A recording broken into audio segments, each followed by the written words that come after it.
For the first time in many months, there's a new national frontrunner on the Republican side. So the sound you're hearing is the sound of screams coming from Washington, D.C. Every day is a great day in South Carolina.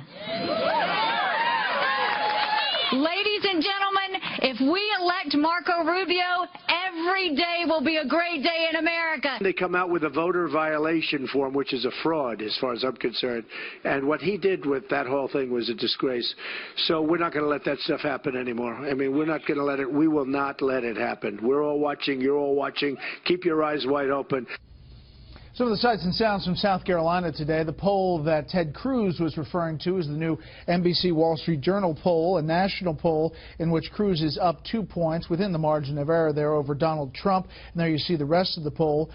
Again, it is one poll, but here's the head-to-head matchup. Donald Trump versus Ted Cruz, head-to-head. If they were just going at it, one against the other, Ted Cruz with a 16-point lead, and against Marco Rubio, it is also a 16-point lead for Marco Rubio. Again, one poll. Take a look at the national poll out of Quinnipiac today, and that has Donald Trump at 39%, Marco Rubio in second.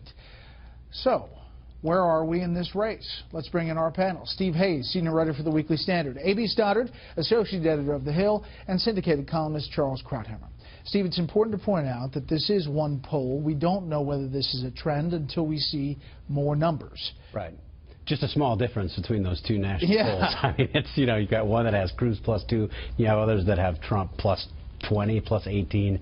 I think you identified the key question. Is the new NBC Wall Street Journal poll an outlier, or is it the beginning of a trend? And I don't think we have enough data to know. We'll certainly have a better idea when we see what happens in South Carolina on Saturday. We'll see what happens in Nevada on Tuesday. By the way, we have new numbers, Fox News numbers out of South Carolina tomorrow morning, 10 a.m. on FNC. Right. I mean, the national polls, I still believe the national polls tell us something. They tell us the direction that things are trending. For a long time, Donald Trump has had a commanding lead in national polls. It has been steadily shrinking, and if Ted Cruz has overtaken him, that tells us that there are developments in the race that we ought to be attuned to. The more important polls, of course, are the state-by-state polls, particularly the polls in the upcoming states, South Carolina, Nevada, and then the March 1st states.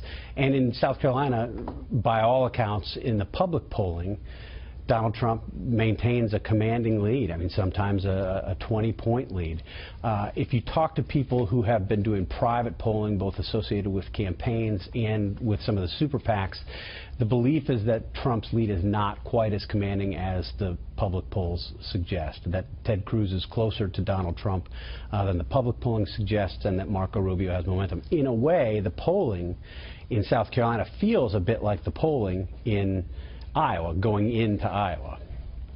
We should point out we'll have our own national poll tomorrow night at 6, South Carolina in the morning. A.B., the battle between Donald Trump and Ted Cruz is pretty intense in South Carolina. Today, Cruz gathered the media, defended an ad they have against Trump, played some of the ad, and then went over a lawsuit that's been threatened against Ted Cruz. Take a listen. Life, marriage, religious liberty, the Second Amendment. We're just one Supreme Court justice away from losing them all. We cannot trust Donald Trump with these serious decisions. You know, I have to say to Mr. Trump, you have been threatening frivolous lawsuits for your entire adult life. Even in the annals of frivolous lawsuits, this takes the cake. So, Donald, I would encourage you, if you want to file a lawsuit challenging this ad, claiming it is defamation, file the lawsuit. And this was a letter from Trump's lawyer that Cruz was responding to. Ted Cruz has already had one of his ads pulled off the air concerning Senator Rubio because it was totally false. Additionally, he was forced to apologize to Dr. Ben Carson for fraudulently stealing his votes in Iowa and was embarrassed by his phony voter violation form. He is a liar, and these ads and statements made by Cruz are clearly desperate moves by a guy who is tanking in the polls, watching his campaign go up in flames. Finally explains Cruz's logo. If I want to bring a lawsuit, it would be legitimate. Likewise, if I want to bring the lawsuit regarding Senator Cruz being a natural-born Canadian, I will do so. Time will tell, Teddy. I don't really have enough time, Brett, to go through how many things he said that aren't true, starting with the fact that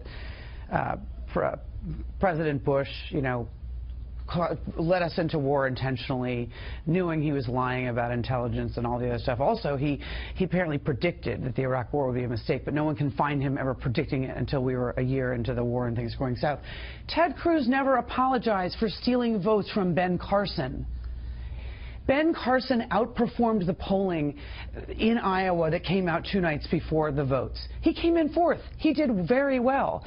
Ted Cruz apologized for not saying something to his staff earlier that night and having his staff deal with a tweet or whatever about breaking news on CNN. He has never said, I apologize to Ben Carson for stealing his votes in Iowa.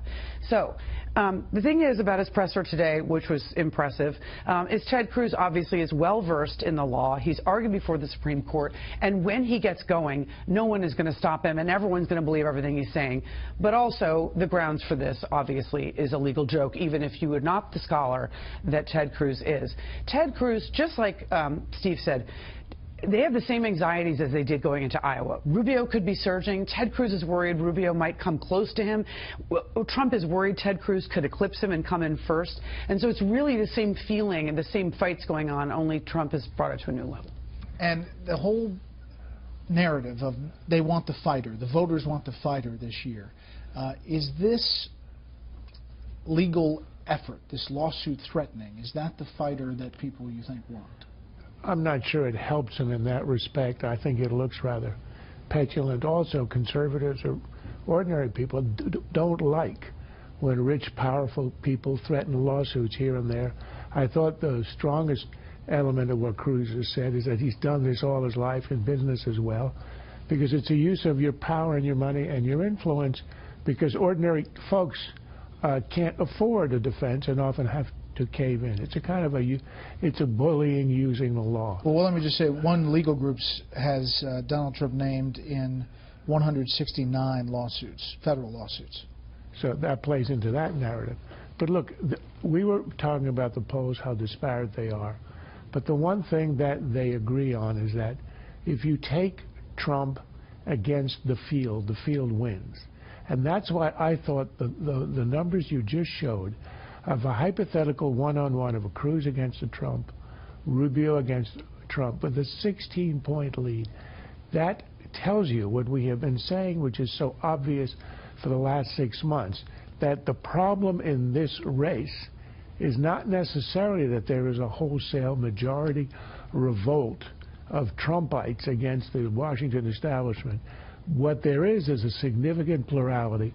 But the reason he's way ahead, and it looks like a wholesale revolt, is because the anti-Trump vote is so split. And if it consolidates, it would beat him. The problem is it has not consolidated, and if the vote remains split, it may never consolidate, and Trump will win the nomination.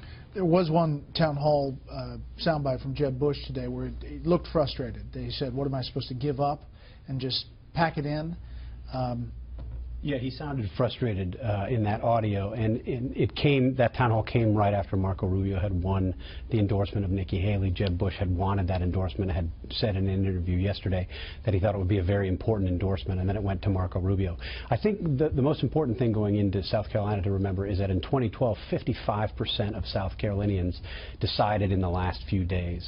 If there is a surge, as there was in Iowa, it would seem to benefit Marco Rubio. If there's a surge, as there was in New Hampshire, it would benefit a John Kasich or maybe a Donald Trump.